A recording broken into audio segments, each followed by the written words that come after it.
আজকে আবার এখানে দাঁড়িয়ে বলে যাচ্ছি, যা প্রিপারেশন এই নেক্সট 2 মান্থসে হবে, মাধ্যমিক পরীক্ষা কাঁপবে কাঁপবে কাঁপবে।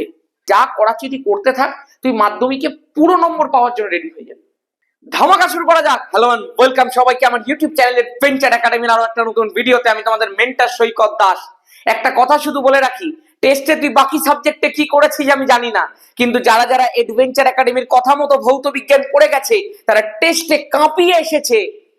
তার প্রমাণ তুই পেয়ে গেছিস। আমি ইউটিউবে ভিডিও দিয়ে দেখিয়ে দিয়েছি যে যা বলেছিলাম তাই করেছি, বলেছিলাম যা করিয়েছি তার বাইরে কিছু আসবে না, তো আসেনি।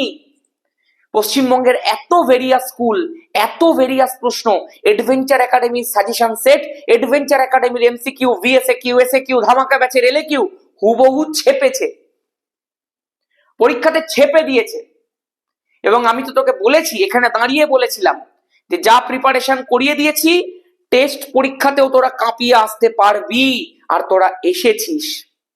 আজকে আবার এখানে দাঁড়িয়ে বলে যাচ্ছি, যা প্রিপারেশন এই নেক্সট 2 মান্থসে হবে, মাধ্যমিক পরীক্ষা কাঁপবে কাঁপবে কাঁপবে। এইটুকু তোকে বলি, যদি তুই আমার কথা মতো চলতে পারিস, পরীক্ষার হল থেকে বেরিয়ে একবার অন্তত তোকে বলতে হবে। কি বলতে হবে এবার তুই জানিস। ভাগ্যিস চ্যানেলটা খুঁজে পেয়েছিলাম। চল, টেস্ট পরীক্ষার পরেও অনেকে বলেছে কথাটা। এইবার একটা কথা বলি, আমাদের যে এমসিকিউ, ভিএসএকিউ, এসএকিউ এর যে সেপারেট প্রিপারেশন চলছিল, সেখানে এমসিকিউ, ভিএসএকিউ মিলিয়ে মোট 36 নম্বরের প্রিপারেশন আমাদেরকে করতে হয়। আমরা 36 নম্বরের প্রিপারেশন সেট কিন্তু ধরে ধরে প্র্যাকটিস করেছি টেস্টের আগে। এইবার টেস্টের পরে এই সময়টাতে আমাদেরকে একটু মাধ্যমিকের প্রশ্নগুলোকে নিয়ে গবেষণা করতে হবে। মাধ্যমিকে কি ধরনের প্রশ্ন দেয় সেগুলোকে একটুখানি জানতে হবে। তোদেরকে নিজেদেরকে একটু টেস্ট করে নেওয়ার সুযোগ চলে এসছে, কারণ আজকে আমি নিয়ে চলে এসেছি মাধ্যমিক 2024-এর এমসিকিউ, ভিএসএকিউ এর ফুল সল্ট পেপার। তোরা ভিডিওটাকে পজ করবি, প্রত্যেকটা কোশ্চেন আসবে, নিজে আগে অ্যান্সার করার চেষ্টা করবি, সেটা অপশন দিয়েও হোক, কমেন্ট সেকশনের মধ্যে অ্যান্সার করবি। যদি কোনোটা না পারিস সেটাকে খাতার মধ্যে লিখে রাখবি। অনেকে আমাকে জিজ্ঞাসা করিস, দাদা এই সব প্রশ্ন কি লিখতে হবে? না, যেগুলো পারবি না শুধু সেগুলো লিখবি। চল আর সময় না নষ্ট করে ডিরেক্ট শুরু করা যাক। বলেছে বায়োগ্যাসের মূল উপাদান কোনটা? প্রত্যেকেই জানিস ভাই, methane is the correct option. Next প্রশ্ন দেখা যাক, বাস্তব গ্যাস একটি আদর্শ গ্যাসের ন্যায় কখন আচরণ করবে? এই প্রশ্নটার কিন্তু একটা ডিটেইল সলিউশন আমি তোদেরকে প্রোভাইড করেছিলাম। আজকে যদি তুই আমাকে বলিস বাস্তব গ্যাসের ইকুয়েশন কি, P plus N square A by V square V minus N B equal to NRT, এইটা আশা করব প্রত্যেকে জানিস। যারা ধামাকা ব্যাচে পড়ে তারা তো জানে, আর যারা ধামাকা ব্যাচে পড়ে না, আমি মনে হয় গ্যাসের আচরণের কুইক রিক্যাপের মধ্যে এটার একবার উল্লেখ করেছিলাম, কিন্তু এটা ডিটেইলড এক্সপ্লেনেশন ধামাকা ব্যাচেই করানো রয়েছে। বিষয়টা একটুখানি মন দিয়ে শোন। আমরা প্রত্যেকে জানি বাস্তব গ্যাসগুলো আদর্শ গ্যাসের ন্যায় আচরণ করে দুটো কন্ডিশনে। প্রথম কন্ডিশনটা হচ্ছে উ উ উ উ মানে উচ্চ উষ্ণতা। তাহলে আরেকটা কি হয়ে যাবে বল? নিম্নচাপ। এইবার একটুখানি মন দিয়ে শোন, অপশনগুলো একটু খোঁজার চেষ্টা কর। উচ্চ উষ্ণতা আর নিম্নচাপ, উচ্চ তাপমাত্রা উচ্চ চাপ না, উচ্চ চাপ হবে না, নিম্নচাপ এবং উচ্চ তাপমাত্রা। Option number C is the correct option. বিষয়টা হচ্ছে এই উচ্চ তাপমাত্রা নিম্নচাপে বাস্তব গ্যাসগুলো যে সত্যি আদর্শ গ্যাসের ন্যায় আচরণ করে সেটা বুঝবো কি করে দাদা? খেয়াল করবি প্রত্যেকে খুব ভালো করে মন দিয়ে। আমি যদি তোকে এখন জিজ্ঞাসা করি, একদম পরিষ্কার করে বলবি, হ্যাঁ, উচ্চ উষ্ণতা, এই যে কন্ডিশনটা তোকে দেওয়া রয়েছে, এই কন্ডিশনে কি হয়? যদি কোনো একটা গ্যাসের টেম্পারেচার আমি ভীষণ পরিমাণে বাড়িয়ে দিই, তাহলে সেই গ্যাসটার অণুগুলোর পেছনে ছেঁকা লাগবে। যখন তাদের পেছনে ছেঁকা লাগবে, সেই অণুগুলো চারিদিকে দৌড়াতে শুরু করবে। এই অণু ওদিকে দৌড়াচ্ছে, এই অণু ওদিকে দৌড়াচ্ছে। যখন তারা এদিক ওদিক এদিক ওদিক ছুটবে, আমি তো বলেছিলাম নিউ মার্কেটের মধ্যে ঢুকে সবার একটা জায়গার মধ্যে ভিড় আছে, সবার পেছনে একটু একটু একটু একটু করে আগুন লাগিয়ে সব কটা ছুটতে শুরু করবে। যখন ছুটবে একে অপরের মধ্যে ধাক্কা মারবে। এই যে ধাক্কা মারছে, এই যে গ্যাসের অণুগুলো নিজেদের মধ্যে ধাক্কা খাচ্ছে, গ্যাসের অণুগুলো যে পাত্রের দেওয়ালের মধ্যে ধাক্কা মারছে, এই ধাক্কা মারার ফলে কি বাড়ছে? চাপ বাড়ছে। তার মানে আমি যখন উচ্চ উষ্ণতা কন্ডিশনটা প্রয়োগ করছি, তখন আমার চাপটা ভীষণ পরিমাণ বেড়ে যাচ্ছে। এতটাই পরিমাণ বেড়ে যাচ্ছে যে P plus N square A by V square, এই যে পুরো টার্মটা রয়েছে, সেখানে প্রেসারের ভ্যালুটা N square A by V স্কোয়ারের তুলনায় অনেক অনেক অনেক অনেক অনেক পরিমাণ বেড়ে যাচ্ছে। সুতরাং আমরা P plus N square A by V square টার্মটাকে প্রায় প্রায় সমান লিখতে পারি পি এর মতো। তার কারণ পি এর মান ধর 1 কোটি, N square by V square এর মান ধর 1, তাহলে স্বাভাবিকভাবে পুরোটাকে নেগলেক্ট করে আমি জাস্ট পি লিখে দিতে পারি। এইবার তুই চিন্তা করে দেখ সেকেন্ড কন্ডিশনটা কি ছিল, উচ্চ উষ্ণতার পরে নিম্ন চাপ। আচ্ছা চিন্তা করে দেখ তো নিম্ন চাপের ক্ষেত্রে কি হয়, যদি তোর বাবা মা তোর উপর থেকে চাপটাকে সরিয়ে দেয় তুই কি করবি, ফুরুত ফুরুত ফুরুত ফুরুত ফুরুত ফুরুত করে উড়ে চলে যাবি।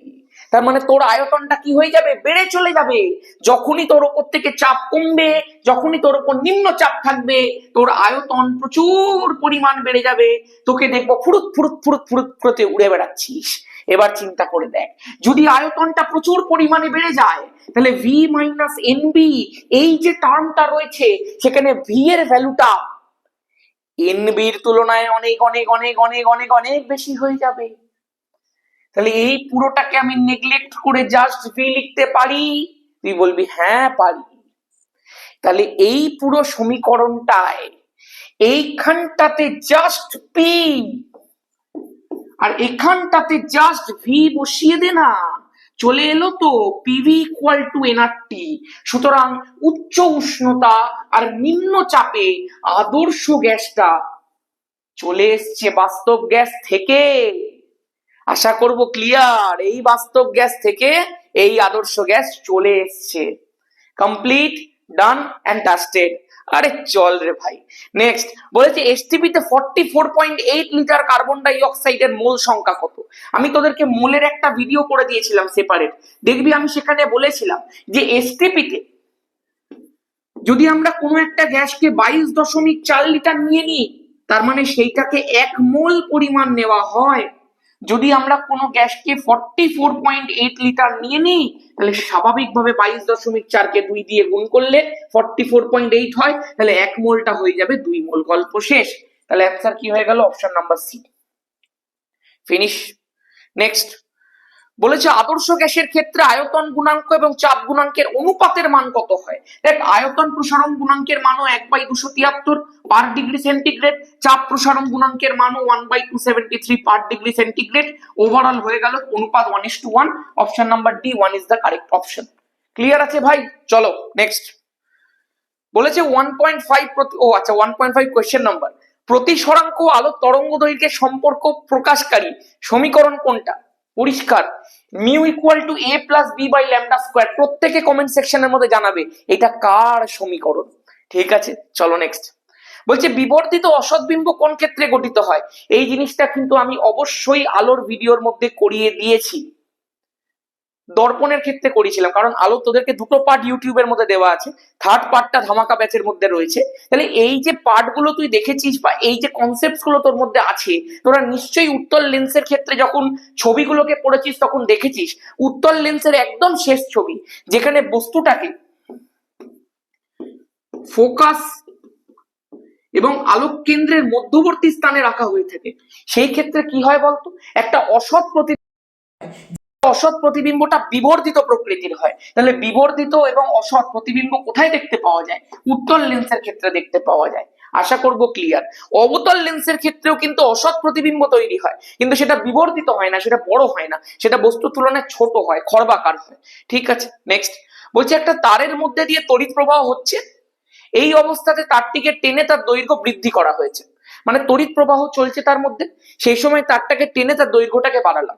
তোদেরকে প্রত্যেককে আমি দেখবি শিখিয়েছি যখন আমি দৈর্ঘ্যকে বাড়াই, দৈর্ঘ্যের সাথে যেহেতু রোধটা সমানুপাতিক, তাই দৈর্ঘ্য যদি আমি বাড়িয়ে দিই তাহলে আমার রোধটাও বেড়ে যাবে, এইটা তো আমার কাছে পরিষ্কার। দাদা রোধ বেড়ে যাওয়া মানে বাধা বেড়ে যাওয়া, আর বাধা বেড়ে যাওয়া মানে কারেন্ট কম যাবে। তাহলে তোকে আমি একটা জিনিস বলতে পারি, তারের মধ্যে দিয়ে তড়িৎ প্রবাহ মাত্রা তো কমে যাবে কারণ রোধটা তো বেড়ে যাচ্ছে। তাহলে কি হয়ে যাবে বল, অপশন নাম্বার বি হ্রাস পাবে, গল্প শেষ।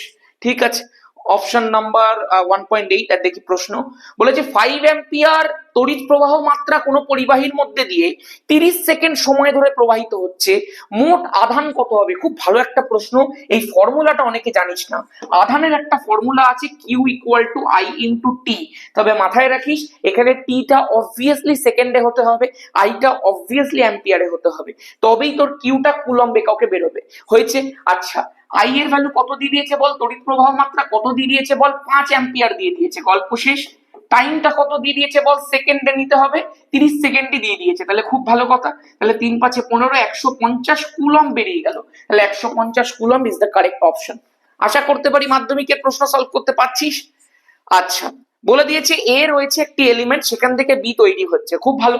আমাদেরকে এ আর বি এর পারমাণবিক সংখ্যা অর্থাৎ প্রোটন সংখ্যা এবং ভর সংখ্যাটা দিয়ে দিয়েছে। ওকে, বলেছে বিক্রিয়াটিতে মিশ্রিত আলফা এবং বিটা কণার সংখ্যা কত হবে? এটা কিন্তু একটা ভালো প্রশ্ন। কিভাবে বার করতে হয় একটুখানি প্রত্যেকে খেয়াল করবি ভাই। আমি যদি তোকে বলি এই জিনিসটা করার সব থেকে শর্টেস্ট উপায়টা কি, তুই এখানটাতে এ লিখ। এ কত রয়েছে বল? 222 ভর সংখ্যা। সেখান থেকে যে বি হচ্ছে, বি এর ভর সংখ্যা কত বল? 210। তুই আমাকে একটা কথা বলতো, তোদেরকে দেখবি আমি একটা কুইক রিক্যাপ করে শিখিয়ে দিয়েছিলাম, যখন কোনো পরমাণু থেকে একটা আলফা কণা বেরিয়ে যায় তখন তার ভর সংখ্যা 4 একক কমে যায়, তখন তার প্রোটন সংখ্যা 2 একক কমে যায়। তাহলে তুই একটা জিনিস তো দেখতে পারিস যে ভর সংখ্যাটা অ্যাকচুয়ালি কমছে কত। 222 ছিল 210 হয়েছে।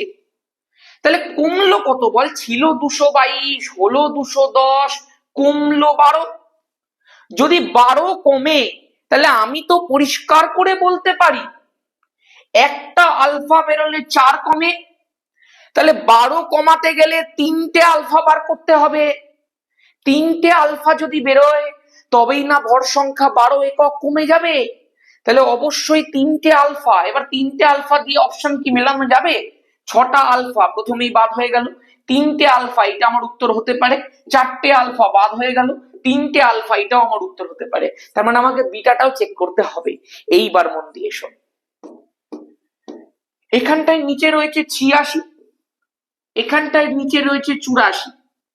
আমি একটা জিনিস জানি, যদি আমার 3খানা আলফা প্রথমেই বেরোয়, যদি -3 আলফা আমি লিখি, তাহলে ভর সংখ্যাটা যেমনি 12 একক চেঞ্জ হবে, প্রোটন সংখ্যাটাও তো প্রত্যেকটার জন্য 2 করে 3টের জন্য মোট 6 একক কমে যাবে। প্রোটন সংখ্যা ছিল কত? 86। 3টে যদি আলফা বেরোয় তাহলে প্রোটন সংখ্যা মোট 2 2 2, 6 কমে যাওয়ার কথা, মানে হয়ে যাওয়ার কথা 80, কিন্তু হয়েছে কত বল? 84। তোরা কি জানিস, যদি বিটা কণা বেরোয় তাহলে ভর সংখ্যার কোনো চেঞ্জ হয় না, প্রোটন সংখ্যা 1 একক করে বেড়ে যায়। হওয়ার কথা ছিল 80, হয়েছে 84। কত বেড়েছে? 4 বেড়েছে, মানে 4খানা বিটা বেরিয়ে গেছে। 4টে বিটা বেরিয়েছে বলেই তো যেখানে হওয়ার কথা ছিল আলফা বেরোনোর ফলে 80, সেখানে আরো 4 বেড়ে গিয়ে হয়ে গেছে 84। আমি আশা করতে পারি ক্লিয়ার। এই ধরনের প্রশ্ন পরীক্ষাতে কিন্তু খুব আসে ভাই। 3টে আলফা প্রথমে নির্ণয় করে নেবে আলফা, তারপরে নিচে পারমাণবিক সংখ্যা ম্যাচ করে দেখবে যে আলফা বেরোলে কত হতো, এখন কত আছে, বাড়লো কত, ততগুলোই বিটা। গল্প শেষ। ঠিক আছে, চলো একটা লাইক কর, আমি একটু দেখি ক্যামেরাতে পারফেক্ট রেকর্ড হচ্ছে কিনা। 1.9 হচ্ছে, এবার 1.10 হবে। ওকে, এটার প্রশ্ন দিয়েছে। কি প্রশ্ন বলেছে? মৌলগুলিকে তড়িৎ ধনাত্মকতার অধক্রম অনুসারে, বাপরে বাপ এ কি ভাষা রে, দাঁড়া একবার পরিভাষাটা। বলেছে মৌলগুলিকে তড়িৎ ধনাত্মকতার অধক্রম অনুযায়ী সাজালে কোনটি সঠিক হবে? প্রথম কথা, এটা তড়িৎ ঋণাত্মকতা বলেনি, ঋণাত্মকতার উল্টোটা দিয়েছে ধনাত্মকতা। তার আবার দিয়েছে অধক্রম। অধক্রম মানে কি? বড় থেকে ছোট। এবার চিন্তা করে দেখ, আমি যদি তোকে বলি যে 4 জনের কথা দেওয়া রয়েছে তারা কার্বন, তারপরে হচ্ছে তো নাইট্রোজেন, তারপর অক্সিজেন, তারপরে ফ্লুরিন। তোরা প্রত্যেকেই জানিস আমরা যদি এই বরাবর এগোই তাহলে তড়িৎ ঋণাত্মকতাটা বাড়তে থাকে, মানে সব থেকে বেশি তড়িৎ ঋণাত্মক যে তার নাম হচ্ছে fluorine. Fluorine is the most electronegative.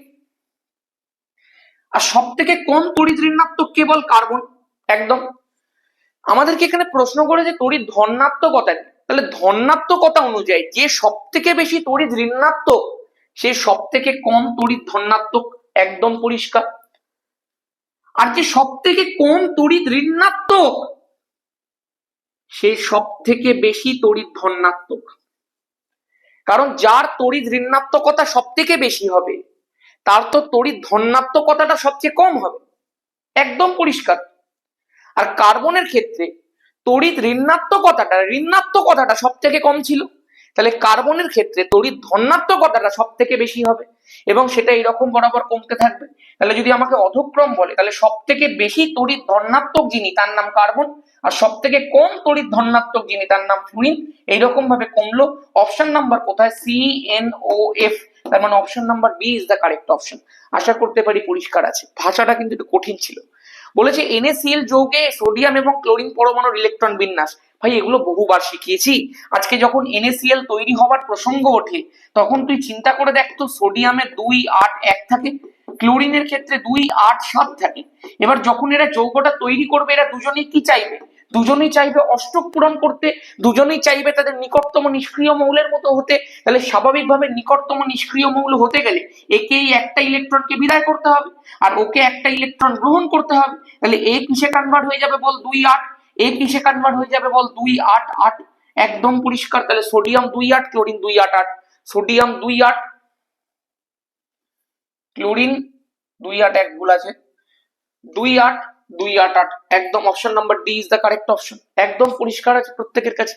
Next, তোরা বুঝতে পারছিস তো? তোদেরকে যা প্রিপারেশন করিয়ে দিয়েছি একদম ম্যাক্স টু ম্যাক্স প্রিপারেশন হতে চলেছে ভাই। এবার তুই চিন্তা করবি, একটা জিনিস শুধু মাথায় রাখবি। অনেকে হয়তো ভাবতে পারিস যে আমাদের তো এমসিকিউ ভিএসিকিউ এমনি রেডি হয়ে গেছে। তোরা যদি প্র্যাকটিসটা বন্ধ করে দিস সব ডুবে যাবে ভাই।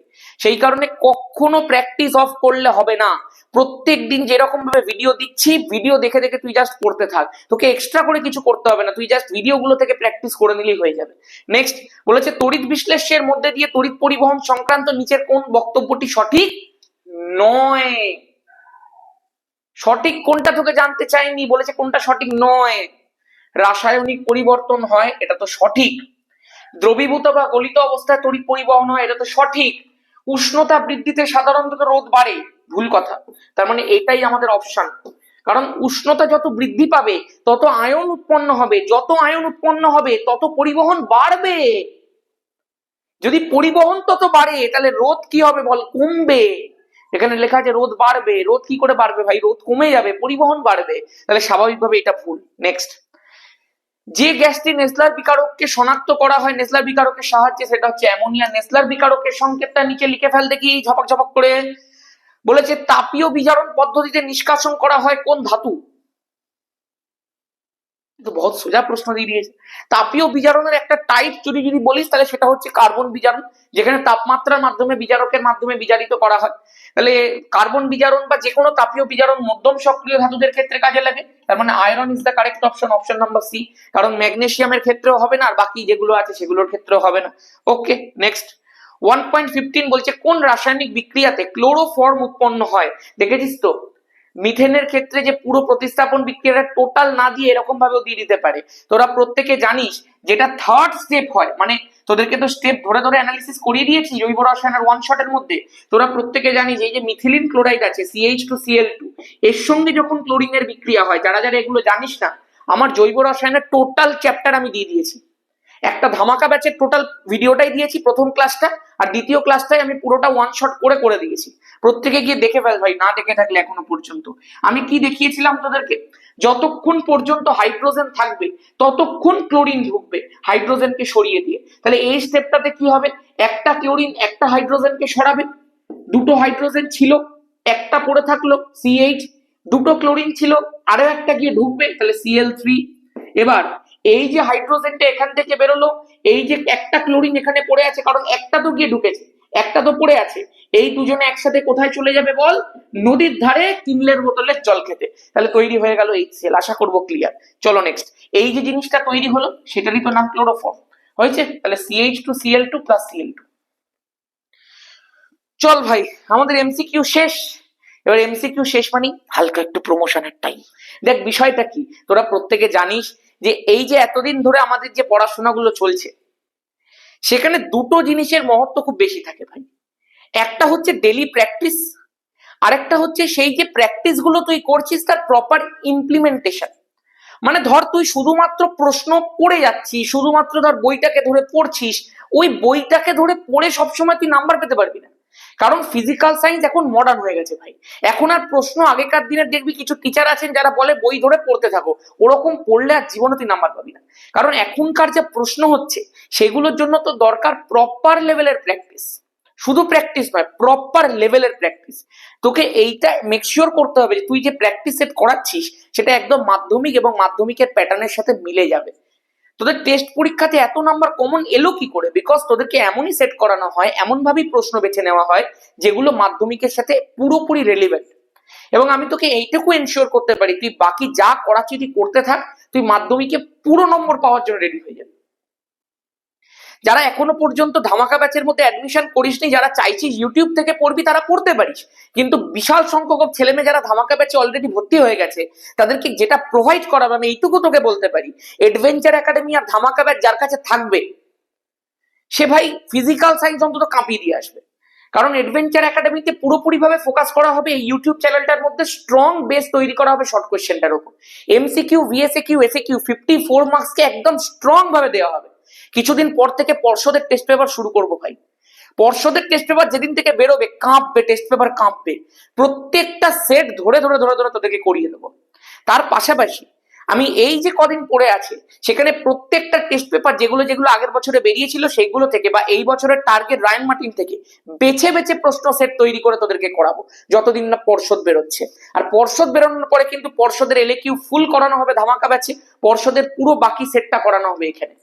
তুই হয়তো বলতে পারিস দাদা আমি সমস্ত জায়গা থেকে পেয়ে যেতে পারি। আরে তোকে একটা কথা বলি, proper technique, proper reliability, properly সেই বিষয়গুলোকে কি করে সলভ করতে হয়, প্রপার সেট কি করে বেছে নিতে হয় তোকে আমি শিখিয়ে দেবো।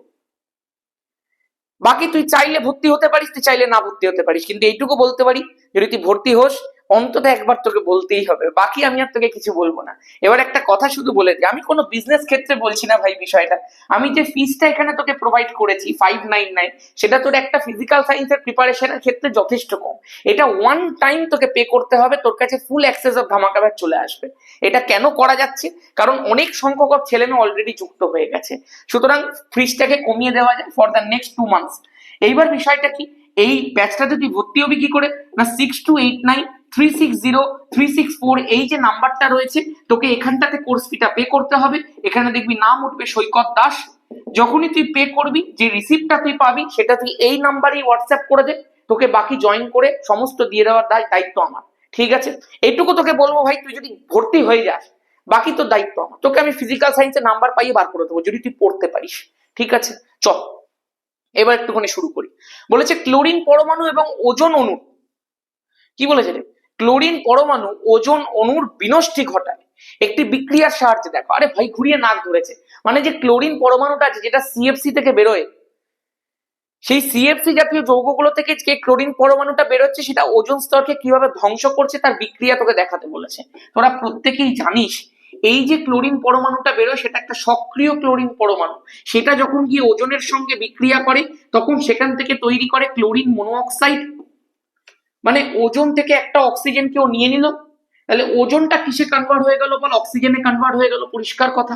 এবার তুই চিন্তা করে দেখ, এই যে ক্লোরিন মনোঅক্সাইডটা তৈরি হয়েছে সে কিন্তু আরো একটা মহা বদমাস, সে গিয়ে আবার ওজন অণুর সঙ্গে বিক্রিয়া করে। মানে একবার ক্লোরিন তুই দিয়ে দে, তারপরে ও যা করার ভাই ও বিনষ্টি করতেই থাকবে করতেই থাকবে করতেই থাকবে। এই যে ক্লোরিন মনোঅক্সাইড আছে ও আবার ওজনের সঙ্গে যুক্ত হয়, যুক্ত হয়ে কি করে জানিস, এই ওজনটাকে এরকম ভাবে ভেঙে দেয় অক্সিজেন আর অক্সিজেন পরমাণু। অক্সিজেন অণু আর অক্সিজেন পরমাণুতে যেই মাত্র ডিভাইড করলো ও নিজেও ওর সাথে যুক্ত অক্সিজেনটাকে ছেড়ে দেয়। বল কেন? তার কারণ এই একটা অক্সিজেন পরমাণু, এই একটা অক্সিজেন পরমাণু, এরা দুজনে যুক্ত হয়ে তৈরি করে একটা অক্সিজেন অণু। আর একটা অক্সিজেন অণু তো এখান থেকেই পাওয়া যাচ্ছে, সেই একটা অক্সিজেন অণু তার সামনে আমি বসিয়ে দিতে পারি 2 অক্সিজেন, গল্প শেষ। কারণ এই দুটো অক্সিজেন পরমাণু মিলিয়ে একটা অণু, আর এই একটা অণু তো নিজে থেকেই পড়ে আছে, তাহলে দুটো অক্সিজেনের অণু তৈরি হলো। আর কি পড়ে থাকলো বলে, একটা ক্লোরিন পড়ে থাকলো। তুই চিন্তা করতে পারছিস এই প্রক্রিয়াটা শেষে কি হলো? প্রথমে একটা ক্লোরিন ওজনের সাথে রিয়াক্ট করে ক্লোরিন মনোঅক্সাইড অক্সিজেন তৈরি করলো। প্রথম ধাপে তো এমনি বিয়োজন হলো ওজনটার। সেকেন্ড ধাপে আরো ভয়ানক জিনিস হলো কি, এই যে ক্লোরিন মনোঅক্সাইডটা তৈরি হয়েছিল সে গিয়ে ওজনের সঙ্গে রিয়াক্ট করে ক্লোরিনটাকে ব্যাক করলো, যে ক্লোরিনটা আবার পরবর্তীকালে গিয়ে ওজনকে বিনষ্ট করবে। তার মানে ডবল ডবল ধামাকা তো হচ্ছে এই অ্যাডভেঞ্চার একাডেমি ধামাকা ব্যাচের মতো। প্লাস যে ক্লোরিনটা তৈরি হচ্ছে সে গিয়ে আবার ভাই পরবর্তী ধামাকাটা নিজে থেকে স্টার্ট করে দেবে। তোরা এখন যা শিখবি 11-12 কেমিস্ট্রি তোরা এমনি কাঁপাবে, ফিজিক্স তোর এমনি কাঁপাবি। চল, বলেছে বায়ুমণ্ডলের কোন স্তরে সর্বনিম্ন তাপমাত্রা লক্ষ্য করা যায়? মেসোস্ফিয়ার স্তরের মধ্যে। এইসব আর বলতে হবে রে ভাই। বলছে আন্তর্জাতিক স্পেস স্টেশন কক্ষপথটি বায়ুমণ্ডলের কোন স্তরে অবস্থিত? এটা তো থার্মোস্ফিয়ারে অবস্থান করে। চলো নেক্সট। বলেছে পি বনাম 1/v লেখচিত্রের প্রকৃতি কিরূপ? তোরা প্রত্যেকেই জানিস, আমরা বয়েলের সূত্র অনুযায়ী পড়েছি তো, ভি প্রপোর্শনাল টু 1/p। তাহলে সেখান থেকে আমরা লিখতে পারি তো V equal to K into 1/p। তাহলে সেখান থেকে আমি একটু এদিক ওদিক করে লিখতে পারি তো P equal to K into 1/v। তোদের প্রত্যেককে দেখবে আমি শিখিয়েছিলাম যখন লেখচিত্র করতে হয়, বহুবার এগুলো বলেছি, অনেকবার করে বলেছি, ব্যাচের মধ্যেও বলেছি, এটা ইউটিউবের মধ্যেও বলেছি, আমার স্পষ্ট মনে আছে। এইটাকে পিটাকে এইদিকে প্লট করতে বলেছি পি, তাহলে পিটাকে আমি এই বরাবর প্লট করি ওয়াই অ্যাক্সিস বরাবর, আর এইদিকে আমাকে 1/v প্লট করতে বলেছে তো 1/v প্লট করি। আমাদের ধামাকা ব্যাচের যে গ্যাসের আচরণ আমরা করিয়েছি বয়েলের সূত্র থেকে each and every plot log base plot গুলোকেও করিয়ে দিয়েছি এবং সেখানে টেম্পারেচার ভেরিয়েশনস গুলোকেও দেখিয়ে দিয়েছি। ওখানে কিন্তু খুব ডিটেলে লেকচার পড়ানো হয় ভাই। এবার খেয়াল করবি একটা জিনিস, আমরা একটা জিনিস জানি, যদি কোনো জায়গাতে y ইকুয়াল টু mx মানে এই ধরনের যদি সমীকরণ থাকে তাহলে সেইটার প্লট আর কিছুই না, মূল বিন্দুগামী সরল রেখা হয়। তুই যদি যে কোনো সমানুপাতিক সম্পর্ককে দেখিস তার প্লট একটাই হয়, মূল বিন্দুগামী সরল রেখা। তার কারণ এখানে যদি আমরা ইকুয়াল আর ধ্রুবকটাকে তুলে দিই তাহলে p প্রপোর্শনাল টু 1/v লেখা যায়। তার মানে p এর সাথে 1/v টা সমানুপাতিক। তুই বলতে পারিস দাদা p এর সাথে v টা তো ব্যস্তানুপাতিক, তোকে তো v জানতে চাইনি রে, তোকে তো পুরো 1/v জানতে চেয়েছে। তো p এর সাথে গোটা 1/v টা কি রয়েছে? সমানুপাতিক রয়েছে। আর যে কোনো সমানুপাতিক সম্পর্কের লেখচিত্র কি হয়?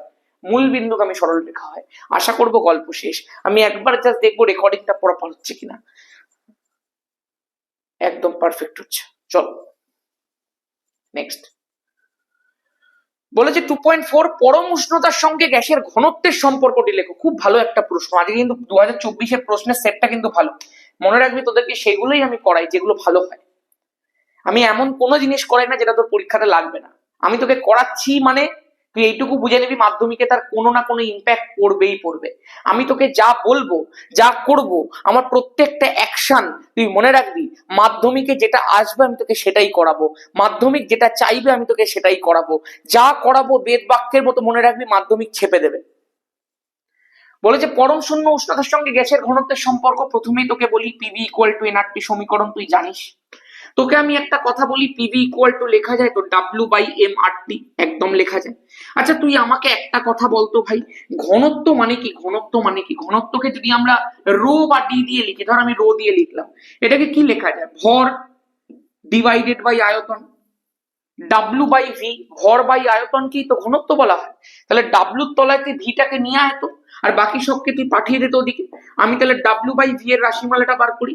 আমরা লিখতে পারি তো W/v ইকুয়াল টু PM/RT। এদিক ওদিক করে দেখ না, অঙ্ক তো।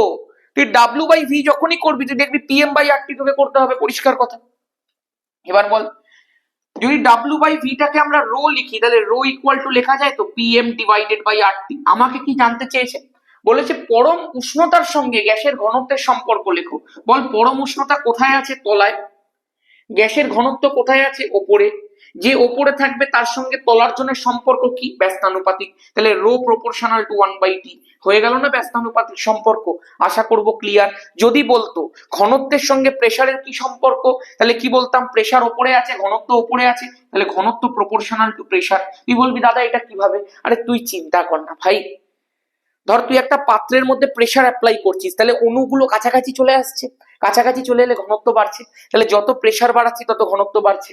আবার তুই চিন্তা করে দেখ না, প্রচুর লোক একসাথে জড়ো হয়ে আছে, প্রচুর গ্যাস মলিকিউল জড়ো হয়ে আছে, সবার পেছনে পেছনে গিয়ে একটু আগুন লাগিয়ে দে না, টেম্পারেচার বাড়বে, ছুটে ছুটে পালাবে, ঘনত্ব কমবে। ওই জন্যই টেম্পারেচার যত বাড়ে ঘনত্ব তত কমে। গল্প শেষ। নেক্সট। বলেছে অ্যালুমিনিয়ামের দৈর্ঘ্য প্রসারণ গুণাঙ্ক 24 × 10⁻⁻⁶ পার ডিগ্রি সেন্টিগ্রেড হলে এসআই পদ্ধতিতে এর মান কত হবে? আমরা প্রত্যেকে জানি আলফা সি আলফা কে এর সাথে একদম সেম হয়, তাহলে এসআই পদ্ধতিতে মান কত হবে? 24 × 10⁻⁶ কেলভিন ইনভার্স হয়ে যাবে, গল্প শেষ। যা রয়েছে ওটাই ভ্যালু হবে, জাস্ট ডিগ্রি সেন্টিগ্রেড ইনভার্সের জায়গায় কেলভিন ইনভার্স বসে যাবে। হয়েছে? বলেছে কোন সূত্র থেকে গ্যাসের আয়তন প্রসারণ গুণাঙ্কের মান পাওয়া যায়? স্বাভাবিকভাবে চার্লসের সূত্র থেকেই পাওয়া যাবে। হয়েছে? নেক্সট বলেছে আপাতন কোণ বাড়ালে মাধ্যমের প্রতিসরাঙ্ক বাড়বে না কমবে? খুব ইম্পর্টেন্ট একটা প্রশ্ন ভাই।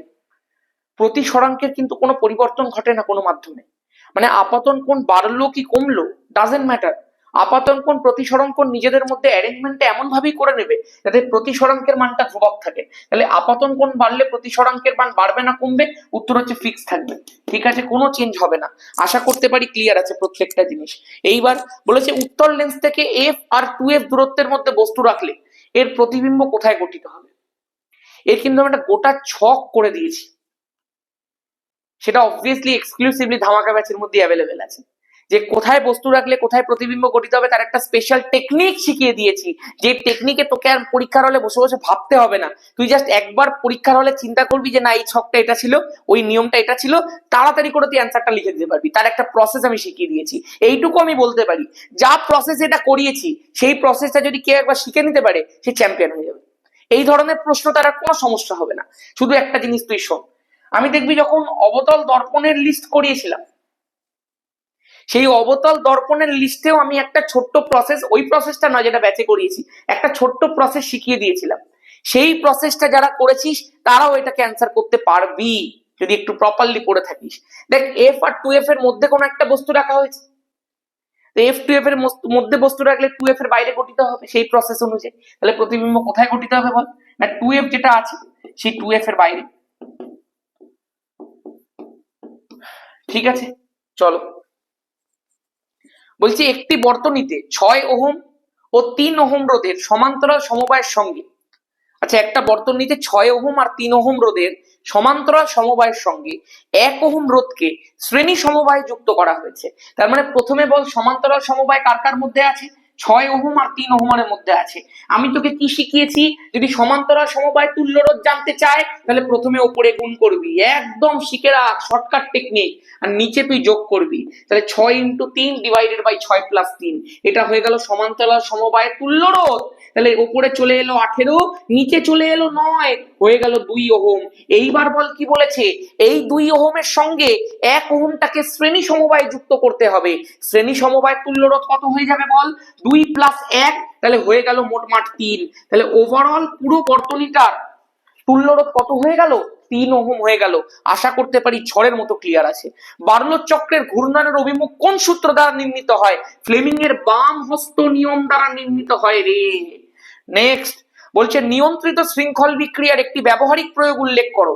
নিয়ন্ত্রিত শৃঙ্খল বিক্রিয়া কোথায় করানো হয়? পারমাণবিক বিদ্যুৎ কেন্দ্রে বিদ্যুৎ তৈরির কাজে ব্যবহার করা হয়। ঠিক আছে, বলেছে নিউক্লিয়ার সংযোজনের আগে নিউক্লিয়ার বিভাজন ঘটানো হয় কেন? ভিভিআই কোশ্চেন কে। নিউক্লিয়ার সংযোজনে প্রচুর পরিমাণ তাপমাত্রার প্রয়োজন পড়ে, আর সেই পরিমাণ তাপমাত্রা তৈরি হয় কোথায়? তৈরি হবে কিভাবে? তার জন্যই তো নিউক্লিয়ার বিভাজনটা তার আগে করে নিতে হয়। নিউক্লিয় বিভাজন করিয়ে প্রচুর তাপমাত্রা তৈরি করে সেই তাপমাত্রার মাধ্যমে সংযোজন বিক্রিয়া করানো হয়। নেক্সট একটা স্তম্ভ মেলাও দিয়েছে, এই স্তম্ভ মেলাটার অ্যান্সার তোরা নিজেরা করে দে তো ভাই, তাড়াতাড়ি করে। ভীষণ সোজা দেখতে পাচ্ছি আমি। স্তম্ভ মেলাও অ্যান্সার নিজেরা করে কমেন্ট সেকশনের মধ্যে জানাবে প্রত্যেকে। চলো নেক্সট বলেছে জল এবং বেঞ্জিনের মধ্যে কোনটিতে কেসিএল দ্রবীভূত হয়? আচ্ছা তুই আমাকে একটা কথা বল, এটাও কিন্তু একটা সেরা প্রশ্ন। কেসিএল যেটা রয়েছে এটা একটা কি ধরনের পদার্থ? তুইও বলতে পারিস, আমিও বলতে পারি দাদা এটা একটা আয়নীয় পদার্থ। তুই বলবি কেন? তোদেরকে তো আমি প্রসেস শিখিয়ে দিয়েছি। কেসিএল থেকে তুই একটুখানি ম্যাগনিফাইড গ্লাস দিয়ে দেখ, এখানে রয়েছে পটাশিয়াম, এখানে রয়েছে ক্লোরিন। পটাশিয়াম মানে 2,8,8,1 আর ক্লোরিন মানে 2,8,7। দাদা জানো তো পটাশিয়াম ভীষণ ভুগছে, কেন? কারণ তার কাছে একটি ইলেকট্রন অতিরিক্ত আছে। পটাশিয়াম চাইছে নিজের নিষ্ক্রিয় মৌল আর্গনের মতো হতে, 2,8,8 হতে, কিন্তু তার জন্য তাকে এই ইলেকট্রনটাকে বিদায় করতে হবে। আর ক্লোরিন আরো এক সমস্যায় ভুগছে, ও ভাবছে আমার কাছে যদি একটা ইলেকট্রন চলে আসতো আমি আর্গনের মতো হয়ে যেতাম। তার মানে নিকটতম নিষ্ক্রিয় মৌল হতে গেলে পটাশিয়ামকে একটা ইলেকট্রন ছাড়তে হবে আর ক্লোরিনকে একটা ইলেকট্রন নিতে হবে। যদি একজনকে ছাড়তে হয় আরেকজনকে নিতে হয়, মানে একজন ইলেকট্রন দেবে আরেকজন নেবে, ঘুরিয়ে কিছু দেবে না। ওয়ান সাইডেড লাভ শিখিয়েছিলাম তোরে ভাই, এ শুধু দেবে আর এ শুধু নেবে, ওয়ান সাইডেড লাভ। এই ধরনের সম্পর্ক যদি তুই দেখিস তাহলে সেইটা হয়ে যাবে আয়নীয় বন্ধন। কত সুন্দর কেমিস্ট্রি না? এই জন্যই একে কেমিস্ট্রি বলা হয়, কারণ এটার মধ্যে এই সমস্ত জিনিসগুলো ঢোকানো যেতে পারে ভাই, এইসব জিনিসগুলো বলা যেতে পারে। এই জিনিসগুলোর জন্যই তো কেমিস্ট্রি এত ইন্টারেস্টিং। এবার তাহলে এইটা আয়নীয় যৌগ, তুই তো বুঝে গেছিস। তার মানে KCl হয়ে গেল একটা আয়নীয় যৌগ। আর আয়নীয় যৌগ কোন দ্রাবকে দ্রবীভূত হয়? পোলার দ্রাবকে দ্রবীভূত হয়। পোলার দ্রাবকের এক্সাম্পল কি? জল, জল, জল। অপশন নাম্বার জল। কমপ্লিট। ঠিক আছে, চল সবাই বল রে। আরে লাইক, ভিডিওটা লাইক করেছিস? এই লাইক করেছিস?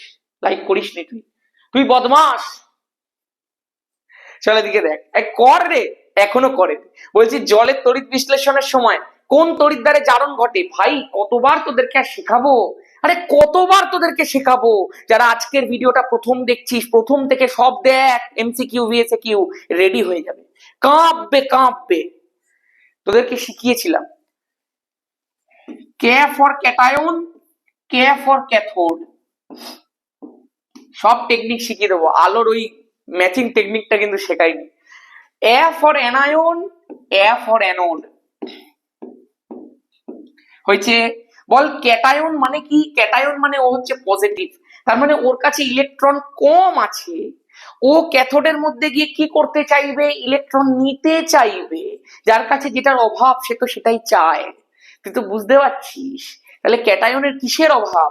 ইলেকট্রনের অভাব। তাহলে ক্যাটায়ন কি চাইবে? ইলেকট্রন চাইবে।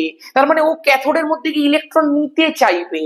যদি কেউ ইলেকট্রন গ্রহণ করতে চায়, ইলেকট্রন যদি কেউ নিয়ে নেয়, তাহলে সেই বিক্রিয়াটাকে আমরা কি বিক্রিয়া বলি বল?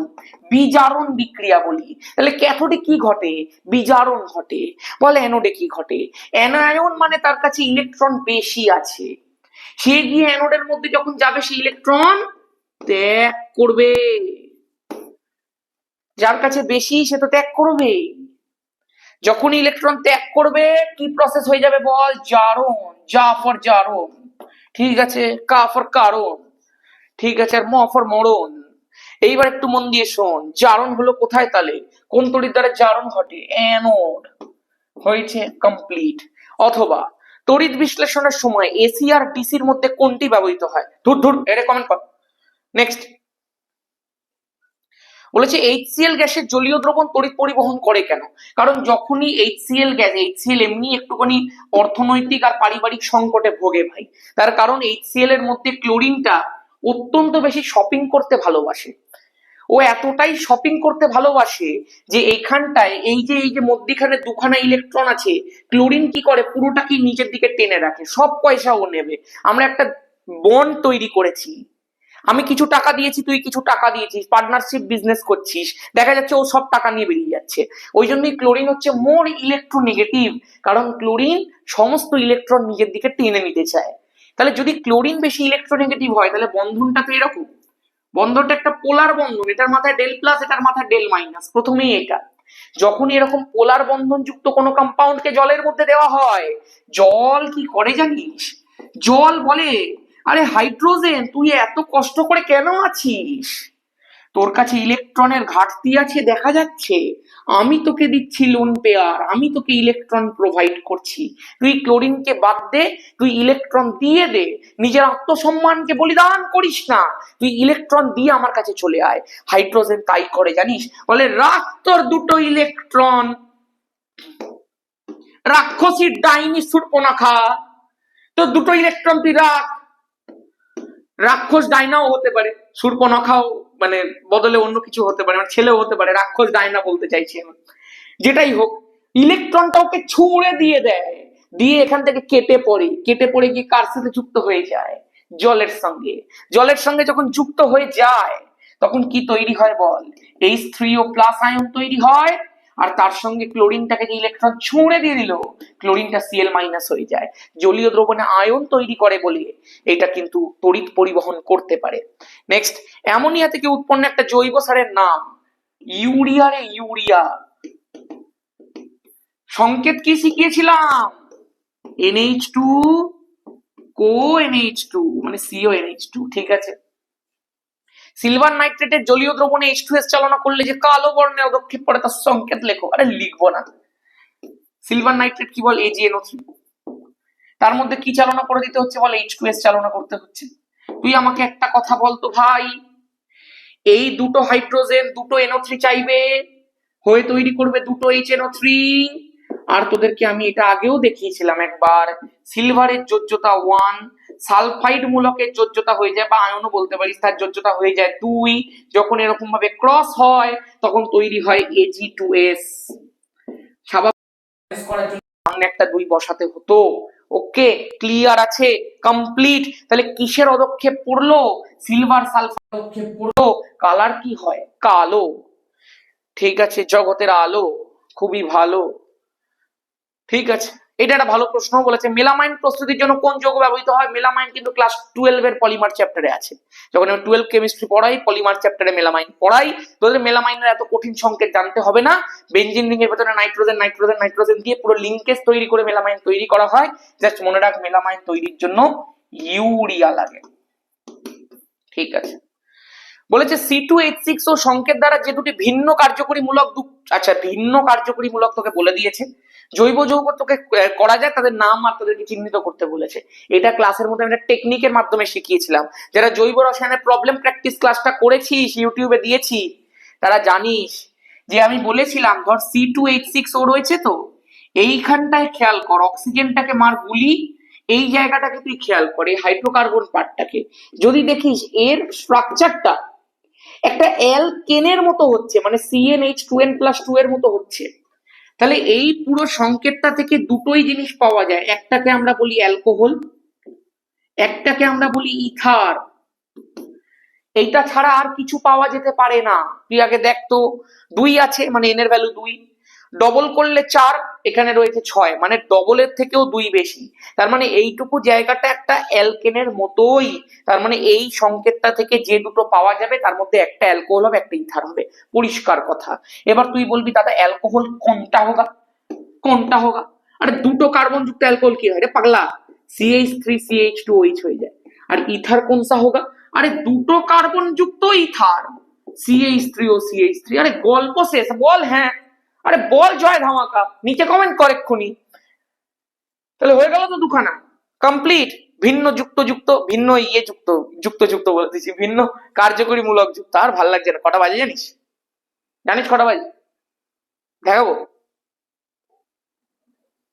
4টে বাজে, সকাল 4টে, ভোর 4টে ভাই। একটু পরে যাবে ভিডিওটা। চল, বলেছি এলপিজির মূল উপাদানের গঠনমূলক সংকেত লেখো। আরে এলপিজির মূল উপাদান ভাই কে? বিউটেন তো। আর বিউটেনের সংকেত তো তুই লিখে রাখাবি আমাকে কমেন্ট সেকশনে। বহুবার শিখিয়ে দিয়েছি। বলেছে এইটা আমি করে দেখাচ্ছি, যদিও এইটাও বহুবার শেখানো। 1,1,2,2 টেট্রাব্রোমো ইথেনের গঠনমূলক সংকেতটি আলোচনা করো। 1,1,2,2 এগুলো সব তোকে দেখানোর জন্য দিয়ে দিয়েছে। তুই বল এখানে কি আছে? ইথেন। তুই ইথেন আঁক। ইথেন কিরকম দেখতে হয় দাদা? দুটো কার্বন, বাকি সব মোহমায়া, সব হাইড্রোজেন দিয়ে দাও। जो साथ तेरे वही तेरा, बाकी सब मोह का मेला। গানটা আমি ঠিক জানি না। এদিকে দেখ, তুই আমাকে একটা কথা বল, এই ইথেনের মধ্যে কতগুলো কার্বন আছে? এই একটা কার্বন, এটি দুটো কার্বন। বল 1 নম্বর আর 1 নম্বর দুবার দিয়ে দিয়েছে, মানে 1 নম্বর কার্বনের দুটো জায়গায় তোকে ব্রোমিন বসাতে হবে। ব্রোমিন দিয়ে রিপ্লেস করতে বলেছে। তো টেট্রা ব্রোমো মানে কি? 4টে ব্রোমিন আছে মোট, তার মধ্যে 1 নম্বর কার্বনের মধ্যে দুটো রয়েছে, এই জন্য লেখা 1,1। তাহলে 1 নম্বর কার্বনে দুটো হাইড্রোজেনকে তুই সরিয়ে দে, তার পরিবর্তে তুই দুটো ব্রোমিন নিয়ে চলে আয়, হয়ে গেল। তাহলে 1,1 স্যাটিসফাই করে গেল 1 নম্বর পজিশনে দুবার। 2,2 মানে 2 নম্বর পজিশনে দুটো ব্রোমিন, তাহলে 2 নম্বর পজিশনে দুটো হাইড্রোজেনকে মুছে দে, নিয়ে 2 নম্বর পজিশনেও দুটো ব্রোমিন নিয়ে চলে আয়, গল্প শেষ। তাহলে হয়ে গেল 1,1, 2,2, কতগুলো মোট ব্রোমিন? 4টে, ওই জন্য লিখলাম টেট্রা ব্রোমো। অ্যাকচুয়ালি স্ট্রাকচারটা কি ছিল বল? ইথেন। গল্প শেষ, ফিনিশ। ব্যাস, আর কিছু নেই ভাই। 18 নম্বর অব্দি হয়ে গেছে। Complete complete complete. আজকের মতো আবারও একটা সেট পুরো ফুললি ডিসকাস করে দিলাম। আমি আশা করব প্রত্যেকের কাছে বিষয়টা একবারে পরিষ্কার আছে, একবারে কাঁপিয়ে দেওয়ার জন্য তোরা রেডি হচ্ছিস। এরকম সেট আসতে থাকবে। একটা ইয়ার ওয়াইজ এলে কিও দেবো নাকি? কি বলিস? কমেন্টটা কর, কমেন্টটা কর, তবে না দেবো। আরে কমেন্টে ভরাতে হবে তো, ডিমান্ড থাকতে হবে তো। ডিমান্ড ছিল বলে আলোর পার্ট তো দিয়েছি তো টেস্টের আগে। ডিমান্ড থাকতে হবে। ঠিক আছে, দেখা হচ্ছে প্রত্যেকের সাথে। যদি লাইক না করে থাকিস, সাবস্ক্রাইব না করে থাকিস, চ্যানেলটাকে করে দে। যদি এগুলো বলতে আমার সত্যি ভালো লাগে না, অবশ্যই করে দিস। আমি কোনোদিন বলি না, আজকে বলে দিলাম। নতুন নতুন কয়েকটি ছেলেমেয়ে থাকবে বলে। ঠিক আছে, আর যদি ধামাকা ব্যাচে অ্যাডমিশন নিতে চাস অবশ্যই নিয়ে নিতে পারিস। এইটুকু তোকে বলতে পারি, তুই পেরে যাবি ভাই সবকিছু। ধামাকা ব্যাচের মধ্যে আর এডভেঞ্চার একাডেমি একসাথে যদি ফলো করিস, যা করাবো তাই করবি। ঠিক আছে, চলো আজকের মতো এখানেই। সবাই ভালো থাকিস, সুস্থ থাকিস। টাটা। জয় ধামাকা।